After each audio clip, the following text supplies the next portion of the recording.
baik dulu, sekarang, dan selamanya. Amin. Senang sekali ketemu lagi. Ya.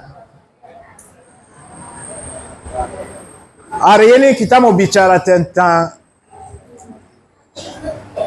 hidup ini. Bahwa hidup ini adalah ibadah.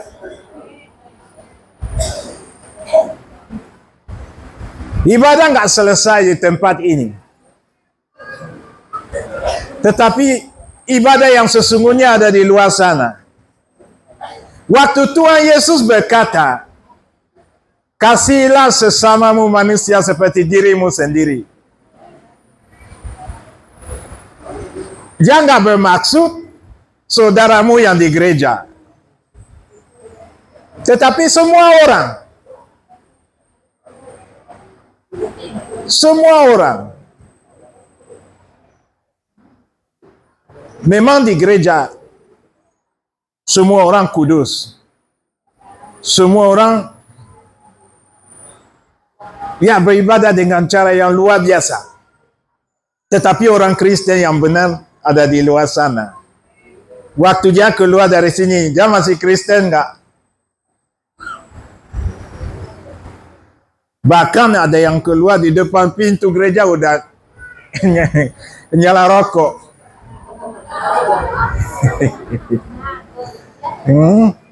Atau ada yang keluar dari sini langsung ke tempat minum. Itu bukanlah ibadah. Hidup kita adalah ibadah. Manusia diciptakan untuk Tuhan.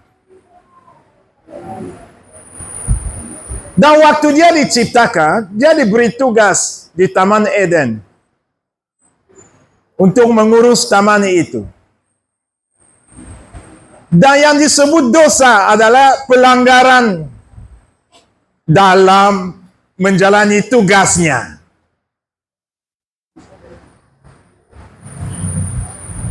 Maksudnya apa?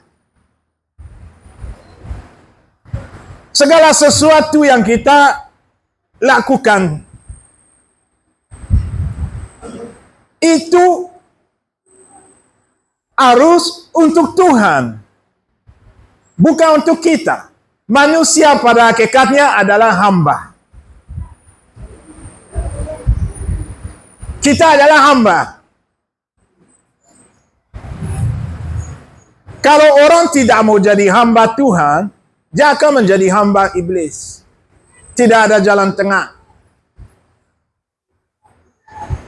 Karena itu, firman Allah berkata bahwa waktu Tuhan Yesus turun ke dunia, dia mengambil rupa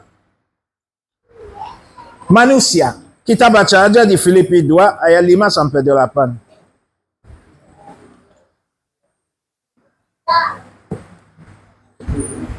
Filipi 2 ayat 5 sampai 8.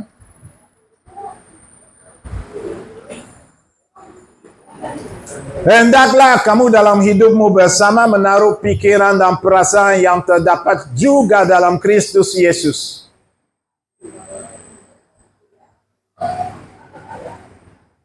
Yang walaupun dalam rupa Allah, tidak menganggap kesetaraan dengan Allah itu sebagai milik yang harus dipertahankan. Melainkan telah mengosongkan dirinya sendiri dan mengambil rupa seorang hamba dan menjadi sama dengan manusia. 8. Dalam keadaan sebagai manusia, dia telah merendahkan dirinya dan taat sampai mati. Bahkan sampai mati di kayu salib. Dia mengambil rupa hamba, rupa manusia. Artinya manusia adalah hamba. Kita adalah hamba Tuhan. Keselamatan membawa kita kembali kepada Tuhan untuk melakukan kehendak Tuhan. Bukan kehendak kita. Ya saudara, di dalam Kristus, kita dipulihkan supaya kita beribadah kepada Allah. Dan ibadah itulah adalah hidup kita.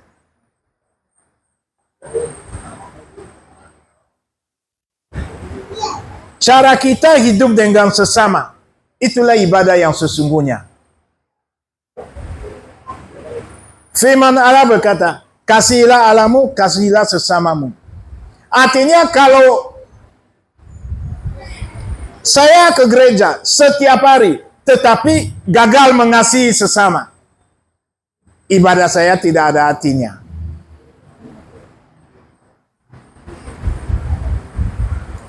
Tetapi orang yang mengasihi sesama dengan takut akan Tuhan, walaupun dia nggak serajin kita datang ke gereja, dia melakukan kehendak Tuhan. Gereja hanya tempat di mana kita berkumpul, saling menguatkan, saling belajar kebenaran, supaya keluar dan melakukannya. Artinya ibadah bukan di sini. Bukan berhenti di sini, tetapi di luar sana. Di sanalah orang akan menilai kita Kristen atau tidak. Amin? Iya. Karena di dalam Roma 14 ayat 7 dan 8, Roma 14 ayat 7, sebab tidak ada seorang pun di antara kita yang hidup untuk dirinya sendiri, dan tidak ada seorang pun yang mati untuk dirinya sendiri. Sebab jika kita hidup untuk Tuhan, dan jika kita mati untuk Tuhan. Jadi baik hidup atau mati, kita adalah milik Tuhan. Amin. Ya, saudara. Kan biasa kalau orang yang yang suka bersungut-sungut, dia selalu bilang, hidupku begini, hidupmu bukan hidupmu. Hidupmu milik Kristus. Lebih baik kita khawatir tentang hubungan kita dengan Tuhan daripada khawatir keadaan kita sekarang. Keadaan kita tidak menyelamatkan kita. Tapi hubungan kita dengan Tuhan, itulah yang menyelamatkan kita. Amin. Dan Alkitab berkata bahwa tidak diberikan kepada manusia untuk menentukan jalan hidupnya.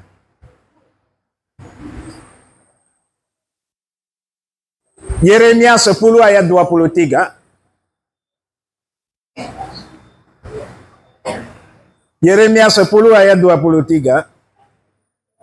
Aku tahu ya Tuhan, bahwa manusia tidak berkuasa untuk menentukan jalannya. Dan orang yang berjalan tidak berkuasa untuk menetapkan langkahnya. Amin, saudara. Artinya apa? Kita nggak bisa berpikir jauh dari Tuhan, berbicara jauh dari Tuhan, melakukan sesuatu jauh dari Tuhan. Tidak mungkin, saudara. Artinya kita menolak Tuhan. Orang yang diselamatkan oleh Yesus, Tuhan Yesus Kristus, dia harus kembali kepada Tuhan dengan segenap hati, dengan segenap jiwa, dengan segenap akal budi, dengan segenap kekuatan. Artinya tidak ada ruang untuk dirinya sendiri lagi. Amin. Ya, kita hidup untuk Tuhan. Di luar Tuhan adalah kutuk.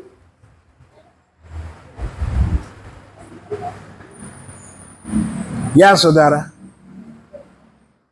Di luar Tuhan adalah kutuk. Artinya apa, saudara?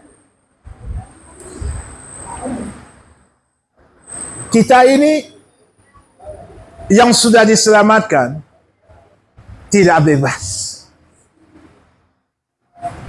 Dulu kita hamba dosa, sekarang kita hamba kebenaran.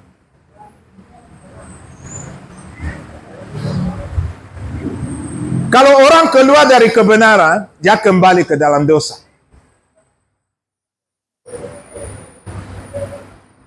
Jadi gimana? Kita akan tetap dalam kebenaran, supaya berkat Tuhan mengalir dalam hidup kita. Supaya tujuan Tuhan tercapai dalam hidup kita. Kita akan tetap di dalam Tuhan. Kita akan tetap dalam kebenaran. Amin.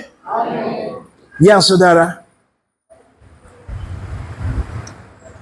Jangan menjauh dari kebenaran. Dan kita tahu bahwa orang ada dalam kebenaran. Karena dia berbuat kebenaran. Dia senantiasa berbuat kebenaran. Orang benar adalah yang membuat kebenaran. Bukan yang menyebut dirinya benar. Bukan, saudara. Perbuatan kita yang menyatakan bahwa kita adalah anak Allah atau tidak.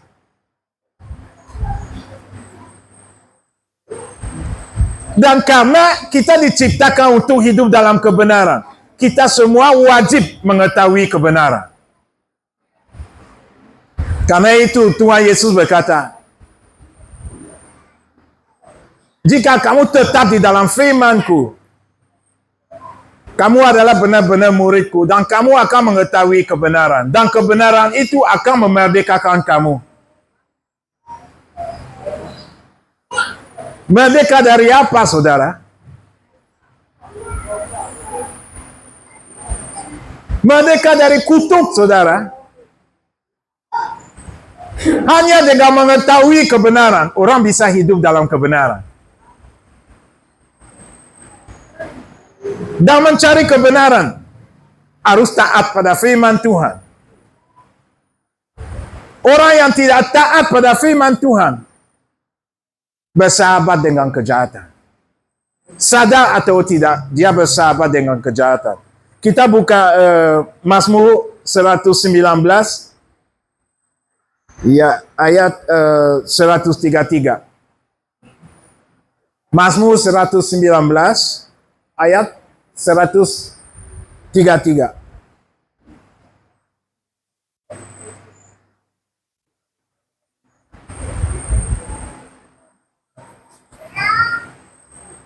Teguhkanlah langkahku oleh janjimu, dan janganlah segala kejahatan berkuasa atasku. Amin.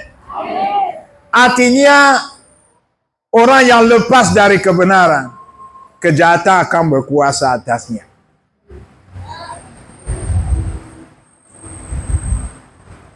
Saudara, tidak cukup datang ke gereja. Kita harus mengetahui kebenaran. Kita harus tahu firman Tuhan. Firman Tuhan harus masuk dan diam di dalam hati kita. Kalau nggak ada firman di dalam hati kita, kita akan berdosa di hadapan Tuhan.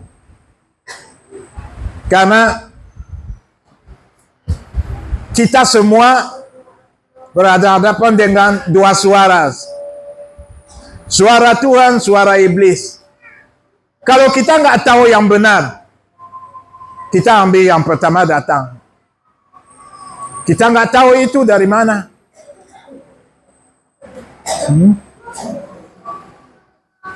Orang yang nggak tahu kebenaran, segala sesuatu yang datang kepadanya dianggap berkat. Walaupun itu datang dari tangga musuh, dianggap berkat. Karena dia baru berdoa, dan itu langsung datang. Dia nggak mau tahu itu dari mana. Karena dia dalam kebutuhan. Saudara, waktu kita berdoa, kita mendengar doa kita, Tuhan mendengar doa kita, iblis juga mendengar doa kita.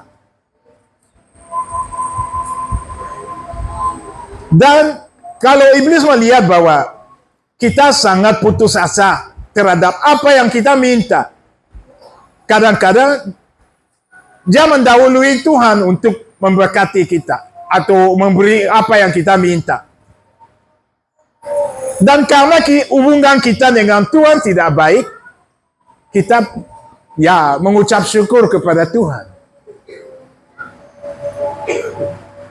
Saudara, kita semua wajib bertumbuh dan menjadi pekah untuk tetap dalam jalan Tuhan. Ya, saudara. Tuhan berkenan kepada orang yang datang kepadanya minta petunjuk.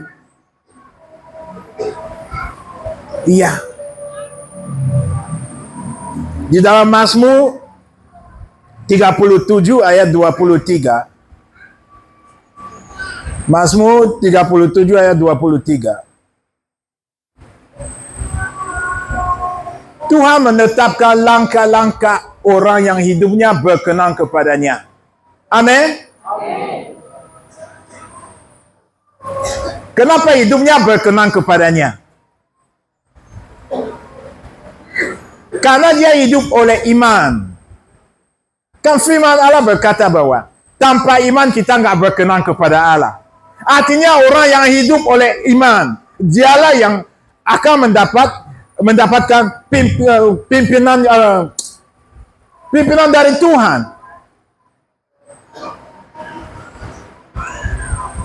Orang yang nggak hidup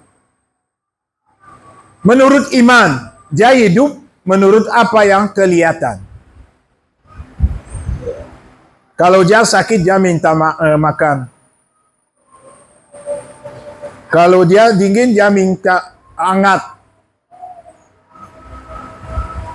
Saudara, kita nggak bisa bergantung pada perasaan waktu kita datang kepada Tuhan.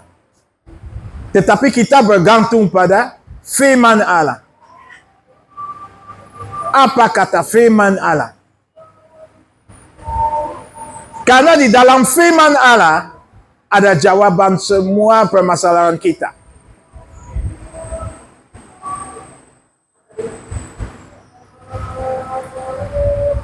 Jadi saudara,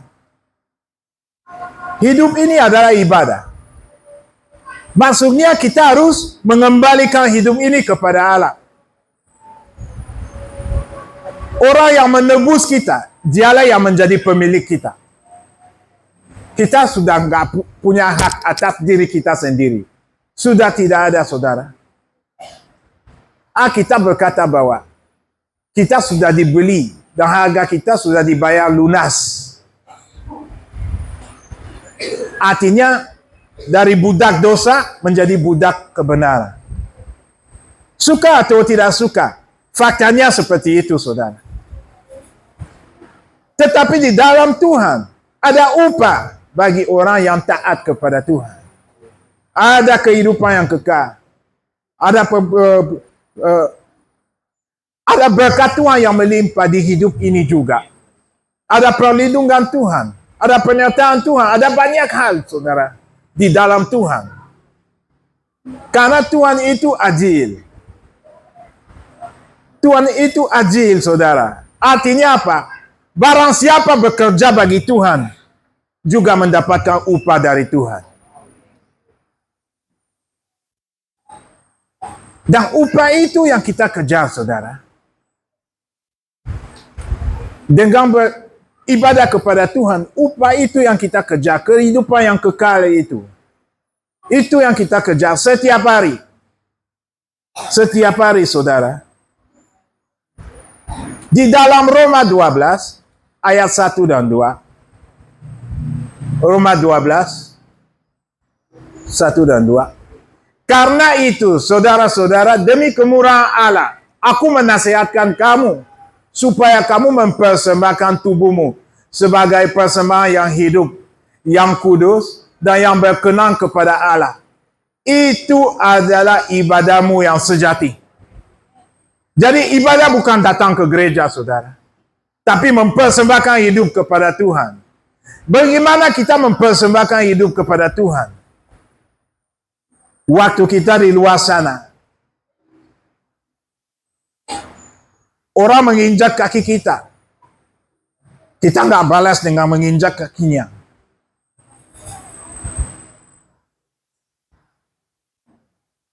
Waktu kita di luar sana, orang lapar, kita lapar. Kita memberi makanan kita kepada dia. Itu yang namanya mempersembahkan hidup. Ya, saudara. Waktu kita peduli akan sesama. Karena kita tidak tahu siapa kita tolong di luar sana. Bisa saja Tuhan Yesus, tapi datang dalam bentuk yang berbeda. Untuk mencobai kita, menguji kita. Tetapi orang yang tidak mempersembahkan hidupnya atau tubuhnya kepada Kristus, dia memikirkan diri. Saya. Bukti bahwa dia tetap dalam dosa. Dia hidup dalam daging. Ya, saudara. Ayat yang kedua. Janganlah kamu menjadi serupa dengan dunia ini. Tetapi berubahlah oleh pembaruan budimu. Sehingga kamu dapat membedakan manakah kehendak Allah, apa yang baik, yang berkenan kepada Allah, dan yang sempurna. Oke, kalau kita kaitkan ayat ini dengan yang sebelumnya.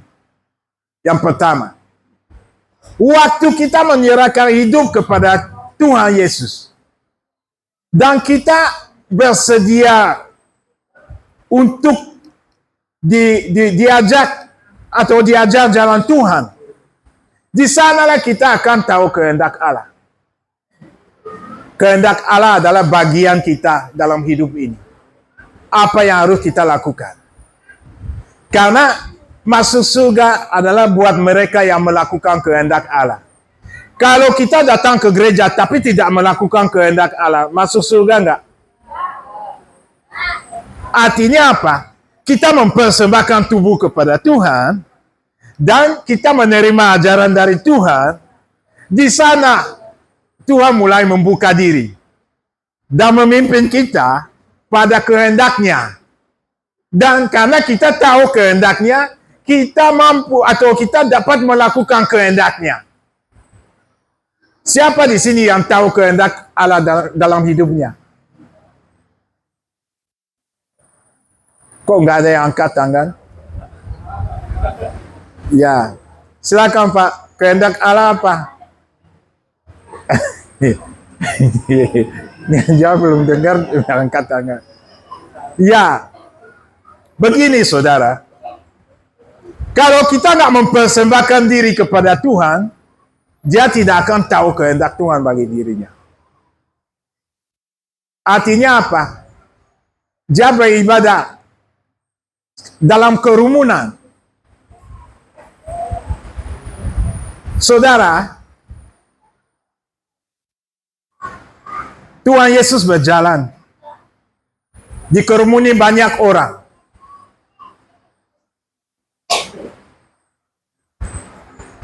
Ada satu orang, Zakheus, karena dia pendek, dia nggak bisa lihat Tuhan. Tapi dia berlari, saudara, dan dia naik ke pohon.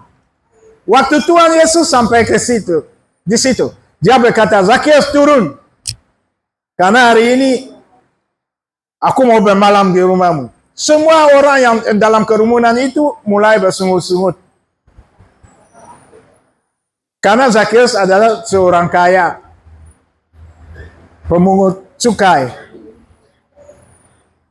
Dan saat itu juga, Zakheus berkata bahwa, separuh dari segala sesuatu yang ada padaku, aku berikan kepada orang miskin. Dan bila aku pernah menipu orang, aku bayar 4 kali lipat. Itu yang disebut mempersembahkan diri. Dia siap keluar dari status orang kayanya. Kenapa Tuhan Yesus nggak tinggal di rumah orang yang mengerumuni dia waktu itu? Dia lihat ini orang cuma ikut-ikutan, ini bukan orang yang percaya. Jangan asal datang ke gereja, saudara. harus punya iman. Iman yang menyelamatkan. Zakheus membuktikan imannya. Dan Tuhan Yesus datang ke rumahnya dan seisi rumahnya diselamatkan.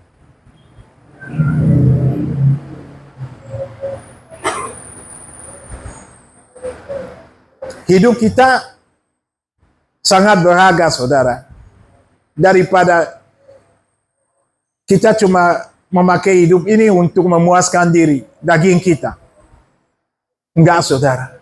Allah adalah kasih. Barang siapa hidup dalam kasih, dia hidup di dalam Allah dan Allah hidup di dalam dirinya. Kalau orang bilang, aku mengasihi, artinya ada objek kasihnya. Artinya keselamatanku bergantung pada kebaikanku kepada saudara. Aku nggak dapat diselamatkan tanpa saudara.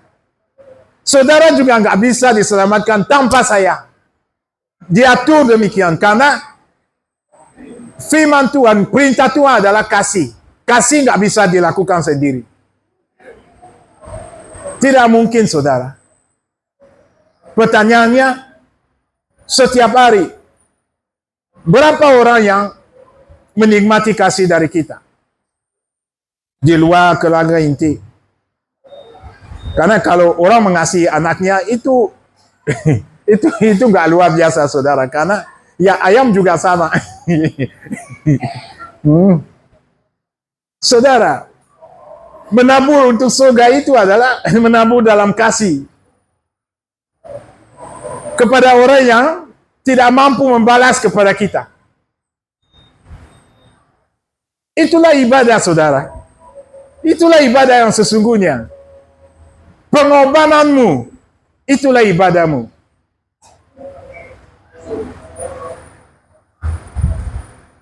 Bagaimana kita tahu bahwa kita adalah anak Allah? Waktu kita mengasihi sesama seperti diri kita sendiri. Dan waktu kita tidak mengasihi sesama seperti diri kita sendiri, kita juga sedang menyatakan bahwa kita bukan anak Allah. Karena setiap orang melakukan pekerjaan Bapaknya. Kata Tuhan Yesus, kita baca Yohanes 8 ayat 38 sampai 44. Yohanes 8 ayat 38. Oke. Apa yang kulihat pada Bapa, itulah yang kukatakan. Dan demikian juga kamu berbuat tentang apa yang kamu dengar dari Bapamu. Jawab mereka kepadanya, Bapa kami ialah Abraham. Kata Yesus kepada mereka, jikalau sekiranya kamu anak-anak Abraham, tentulah kamu mengerjakan pekerjaan yang dikerjakan oleh Abraham. Tetapi yang kamu kerjakan ialah berusaha membunuh aku. Aku seorang yang mengatakan kebenaran kepadamu, yaitu kebenaran yang kudengar dari Allah. Pekerjaan yang demikian tidak dikerjakan oleh Abraham. Kamu mengerjakan pekerjaan bapamu sendiri. Jawab mereka, kami tidak dilahirkan dari zina. Bapa kami satu, yaitu Allah. Kata Yesus kepada mereka, jikalau Allah adalah Bapamu, kamu akan mengasihi aku. Sebab aku keluar dan datang dari Allah. Dan aku datang bukan atas kehendakku sendiri, melainkan Dialah yang mengutus aku. Apakah sebabnya kamu tidak mengerti bahasaku? Sebab kamu tidak dapat menangkap firmanku. Yang terakhir, iblislah yang menjadi bapamu, dan kamu ingin melakukan keinginan-keinginan bapamu. Ia adalah pembunuh manusia sejak semula, dan tidak hidup dalam kebenaran. Sebab di dalam dia tidak ada kebenaran. Apabila dia berkata dusta, dia berkata atas kehendaknya sendiri. Sebab ia adalah pendusta dan bapa segala dusta. Amin. Siapa di sini yang masih berdusta? Jujur.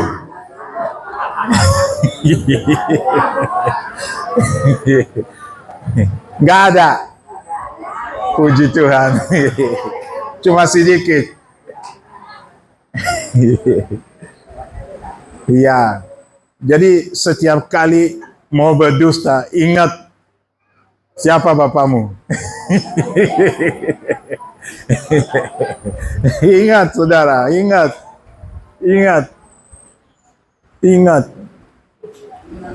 Karena begini saudara, kita datang kepada Tuhan, kadang kita berdoa Bapa, artinya kita mengambil posisi anak.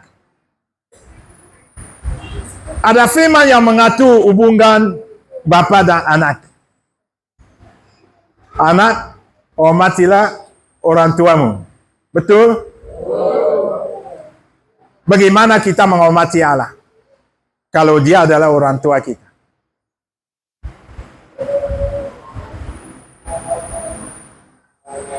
Dengan melakukan perintahnya. Betul? Oke. Mungkin kita nggak suka berdoa Bapa, kita suka berdoanya Tuhan.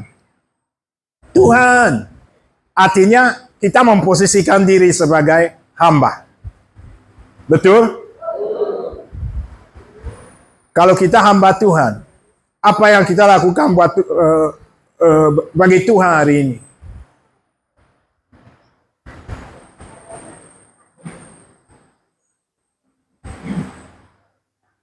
Artinya doa kita nggak jujur.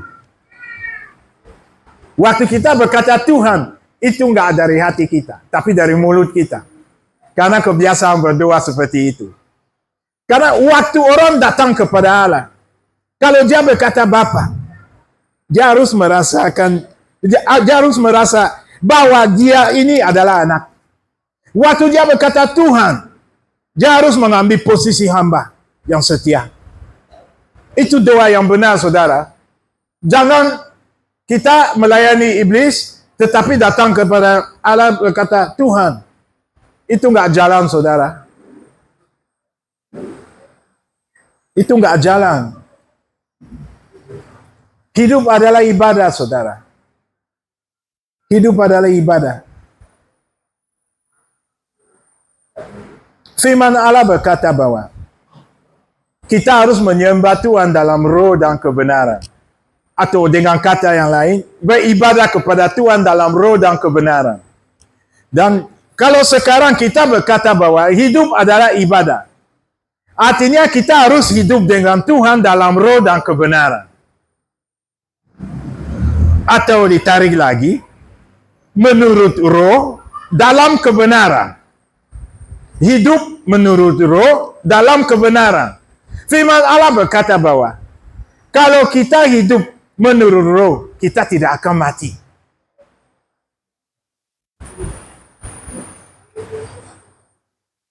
Artinya kita nggak bisa hidup dalam daging dan berkata bahwa kita beribadah kepada Tuhan.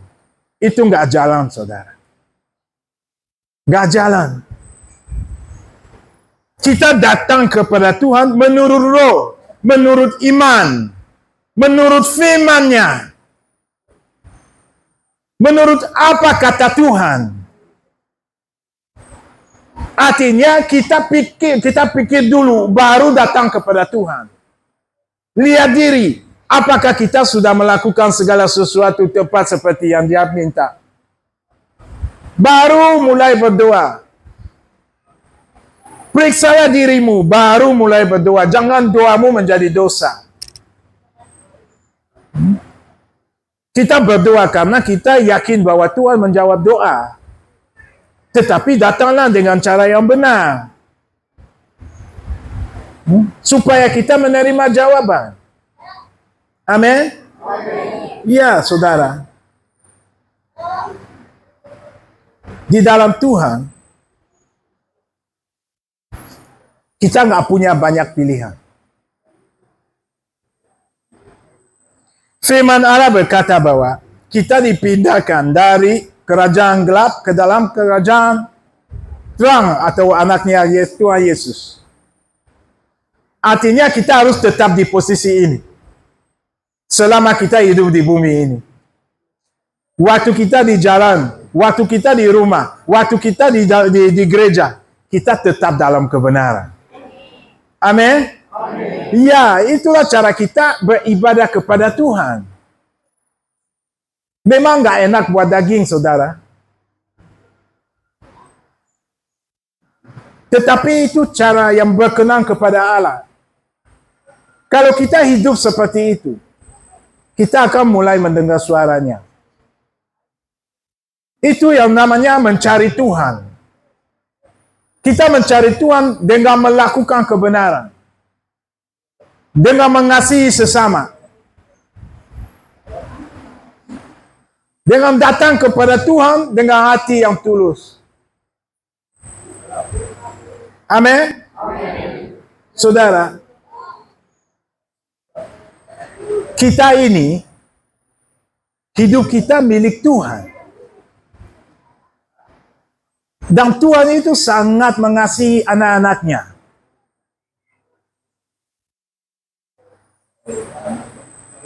Dan jerih payahmu dalam melayani Tuhan tidak akan sia-sia.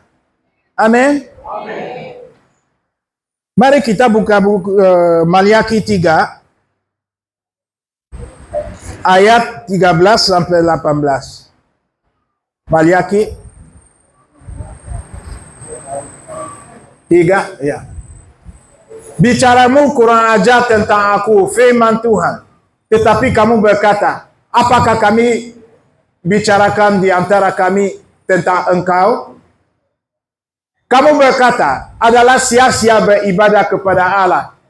Apakah untungnya kita memelihara apa yang harus dilakukan terhadapnya dan berjalan dengan pakaian berkabung di hadapan Tuhan semesta alam? Oleh sebab itu, kita ini menyebut berbahagia orang-orang yang gegabah. Bukan saja mujur orang-orang yang berbuat fasik itu, tetapi dengan mencobai Allah pun mereka luput juga. Beginilah berbicara satu sama lain orang-orang yang takut akan Tuhan. Tuhan memperhatikan dan mendengarnya. Sebuah kitab peringatan ditulis di hadapannya bagi orang-orang yang takut akan Tuhan dan bagi orang-orang yang menghormati namanya. Mereka akan menjadi milik kesayanganku sendiri. Firman Tuhan semesta alam. Pada hari yang kusiapkan, aku akan mengasihani mereka. Sama seperti seseorang menyayangi anaknya yang melayaninya. Maka kamu akan melihat kembali perbedaan antara orang yang benar dan orang fasik. Antara orang yang beribadah kepada Allah dan orang yang tidak beribadah kepadanya. Amin. Iya, saudara. Mungkin sekarang saudara sungguh-sungguh mengasihi Tuhan, tapi kelihatannya hidupmu susah banget. Kok begini Tuhan, kok begitu? Ya saudara, namanya pengorbanan. Tuhan Yesus yang kita sembah hari ini, Dia tidak mencari kesenangan sendiri. Tetapi karena Dia mau menyelamatkan saudara dan saya, Dia mempersembahkan diri kepada Allah. Itu melebihi segala sesuatu, saudara. Mempersembahkan diri. Kalau saya mengasihi saudara saya seperti diri saya sendiri, saya akan mempersembahkan diri kepada Tuhan. Dan biarlah Tuhan memakai saya untuk memberkati saudara saya. Karena kalau saya membantu saudara saya di luar Tuhan, tidak ada faedahnya, saudara. Tidak ada. Hidup harus dipersembahkan kepada Tuhan, dan biarlah Tuhan yang bekerja melalui kita. Bukan kita yang bekerja, tetapi Tuhan yang bekerja di dalam diri kita. Karena Dia yang bekerja, Dia yang mendapatkan kemuliaannya. Amin. Ya saudara, kita buka Ibrani 10. Ibrani 10, ya ayat 5-7. Karena itu, ketika Ia masuk ke dunia, Ia berkata, korban dan persembahan tidak engkau kehendaki, tetapi engkau telah menyediakan tubuh bagiku kepada korban bakaran dan korban penghapus dosa. Engkau tidak berkenan. Lalu aku berkata, sungguh aku datang, dalam gulungan kitab ada tertulis tentang aku untuk melakukan kehendak-Mu, ya Allahku. Siapa yang berbicara di sini? Tuhan Yesus. Firman ini Tuhan Yesus. Tuhan Yesus berkata, engkau memberi tubuh kepadaku, aku kembalikan tubuh kepadamu. Kalau kita ke gereja setiap minggu, kita bayar perpuluhan, kita kasih kolektor yang paling besar, tetapi tidak menyerahkan hidup kepada Tuhan, sia-sia saudara. Sia-sia. Tuhan mau hidup di dalam diri kita dan memakai kita untuk melakukan kehendak-Nya. Iya, itulah Tuhan bagi kita saudara. Itulah Tuhan bagi kita. Dan gak ada satu orang pun yang bisa mengubah cara beribadah kepada Tuhan. Tuhan yang menentukan cara beribadah kepada dirinya. Iya, dialah yang berkuasa menentukan caranya. Dan firman Allah berkata bahwa, marilah kita datang kepada Tuhan dan beribadah kepadanya dengan cara yang berkenan kepadanya. Bukan kepada kita, saudara. Hidup kita adalah ibadah, saudara. Dan ibadah itu harus diterima, supaya kita juga diterima. Ibadah Abel diterima. Abel diterima. Ibadah Kain tidak diterima. Dia juga tidak diterima.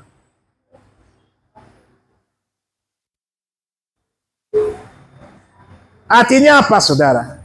Kita harus mengenal Allah. Kita harus mengenal Allah, sungguh-sungguh berusaha mengenal Allah. Dan beribadah kepadanya dalam roh dan kebenaran. Karena firman Allah berkata bahwa segala sesuatu dari Dia, oleh Dia, untuk Dia. Artinya apa, saudara? Kalau saya maju ke sini sekarang, saya berkhotbah oleh kekuatan saya sendiri. Sia-sialah khotbah itu.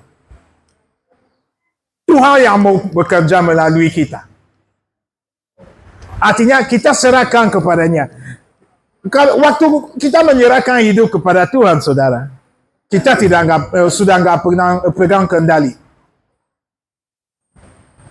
Itu bagian yang membuat kita sakit, saudara. Tetapi sakitnya hanya sementara. Dan upahnya luar biasa. Jadi hari ini, saudara, kita tahu bahwa Tuhan mengasihi kita. Dan perintahnya kepada kita, harus kamu saling mengasihi. Betul? Oke, kita ambil satu contoh lagi sebelum kita tutup. Yohanes dan Petrus, mereka berjalan masuk ke bait Allah. Ada seorang yang lumpuh, sudah lama di situ, yang minta sedekah. Banyak orang baik yang datang yang kasih sedekah. Sedekahnya ubah hidupnya enggak? Orang-orang ini mengasihi dia enggak?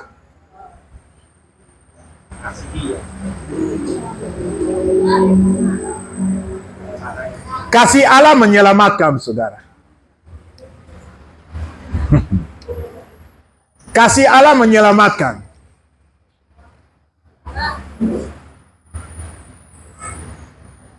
Waktu Petrus dan Yohanes datang, mereka tahu apa masalahnya dan mereka menyelesaikan masalah itu. Dan hidup orang itu berubah hari itu juga. Itu kasih yang sesungguhnya. Kenapa mereka dapat mengasihi dan yang lain nggak bisa? Karena mereka memberi diri kepada Yesus dulu. Dan Yesus yang bekerja di dalam diri mereka, yang membangkitkan orang itu dari kelumpuhannya. Kalau Petrus masih mau menjadi pengusaha di tepi danau, orang itu akan tetap lumpuh. Tetapi satu hari, Tuhan akan berkata, sesungguhnya aku memanggil engkau untuk membangkitkan orang ini dari kondisi lumpuhnya. Tetapi kamu tidak ikut saya. Aku. Saudara, kita bertanggung jawab atas hidup sesama. Setiap hari. Saudara, bukan semua orang yang datang memberitakan firman kepada kita, kita percaya. Tapi ada satu orang, kalau dia yang bicara, kita percaya. Karena dialah utusan Allah bagi kita. Karena dia memberi diri kepada Allah untuk menjangkau kita.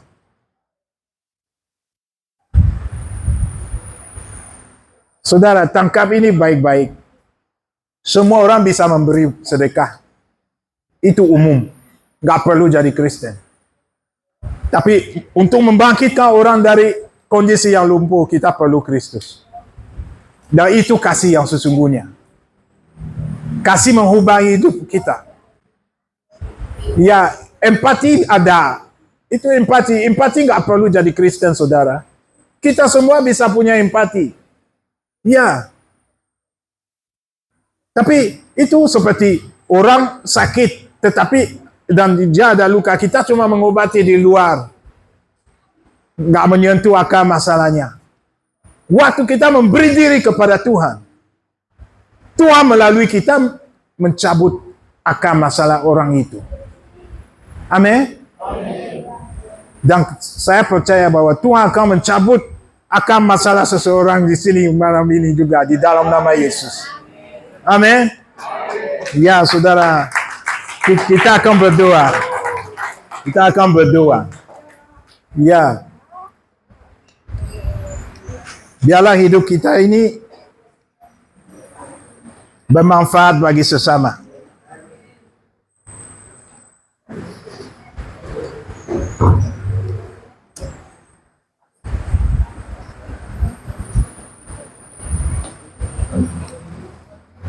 Satu hal yang kurindukan.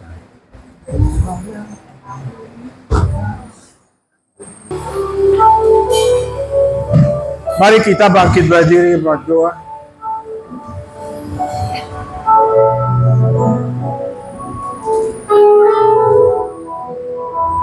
Bapa yang kudus, Allah yang maha kuasa,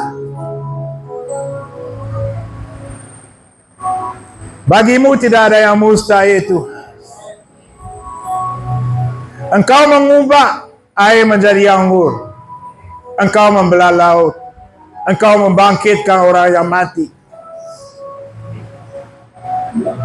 Tuhan, yang kami sembah dalam nama Tuhan Yesus Kristus. Biarlah kuasa yang membangkitkan Tuhan Yesus dari kematian masuk di tempat ini Tuhan, dan membangkitkan iman kami kembali. Di dalam nama Yesus. Membangkitkan rumah tanggamu kembali di dalam nama Yesus. Membangkitkan keluargamu kembali di dalam nama Yesus. Membangkitkan usahamu kembali di dalam nama Yesus. Biarlah tangan Tuhan menjamah hidupmu saat ini juga di dalam nama Yesus. Jamahlah Tuhan. Berilah kesembuhan Tuhan kepada yang sakit, Bapa, di dalam nama Yesus. Berilah kelepasan pada yang terikat Tuhan, di dalam nama Yesus.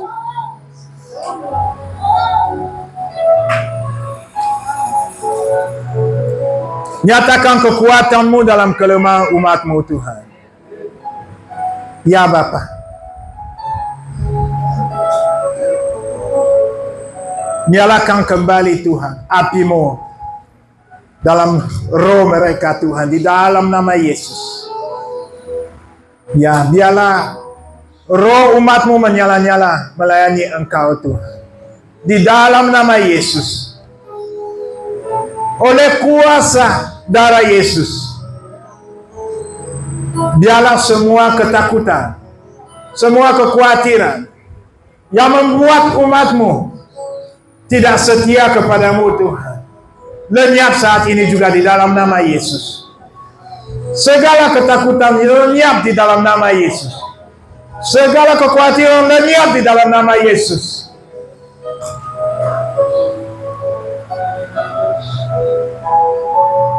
Kami berdoa Tuhan. Biarlah tanganmu sendiri Tuhan yang membawa anak-anakmu yang sudah pergi jauh dari Engkau kembali. Tarik mereka kembali Tuhan. Tarik mereka kembali Bapa di dalam nama Yesus. Ya Tuhan. Sucikan hati anak-anakmu Tuhan. Supaya mereka bebas beribadah kepadamu Tuhan. Supaya mereka mempersembahkan diri kepadamu Tuhan. Dan ketika mereka mempersembahkan diri, terimalah persembahan itu Tuhan. Terimalah Bapa di dalam nama Yesus. Kami minta api Roh Kudus turun, membakar segala sesuatu yang bukan dari Tuhan, dan memurnikan segala sesuatu yang dari Tuhan di dalam nama Yesus. Di dalam nama Yesus. Terimalah api Roh Kudus dalam hatimu. Terimalah api Roh Kudus dalam hidupmu. Di dalam nama Yesus. Di dalam nama Yesus. Terimalah api Roh Kudus. Terimalah api Roh Kudus. Terimalah api Roh Kudus. Roh pertobatan turun sekarang ini di dalam nama Yesus. Di dalam nama Yesus. Roh pertobatan. Roh pertobatan. Di dalam nama Yesus. Di dalam nama Yesus. Di dalam nama Yesus. Di dalam nama Yesus. Yang lemah dikuatkan. Yang terhilang diselamatkan. Yang buta melihat. Yang tuli mendengar. Yang bisu berbicara. Di dalam nama Yesus. Di dalam nama Yesus. Di dalam nama Yesus.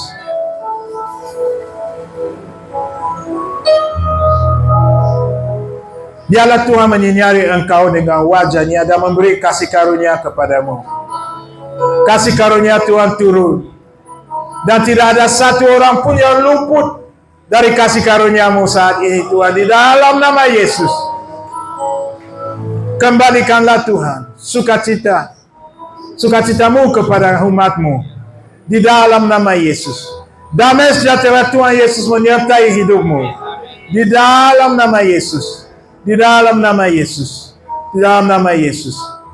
Berkat Tuhan atas hidupmu. Terima kasih Bapa. Terima kasih Tuhan. Segala puji syukur hanya kepadamu. Allah yang hidup. Allah yang kudus. Allah yang berkuasa. Sekarang, besok, sampai selama-lamanya. Di dalam nama Tuhan Yesus Kristus kami berdoa. Amin.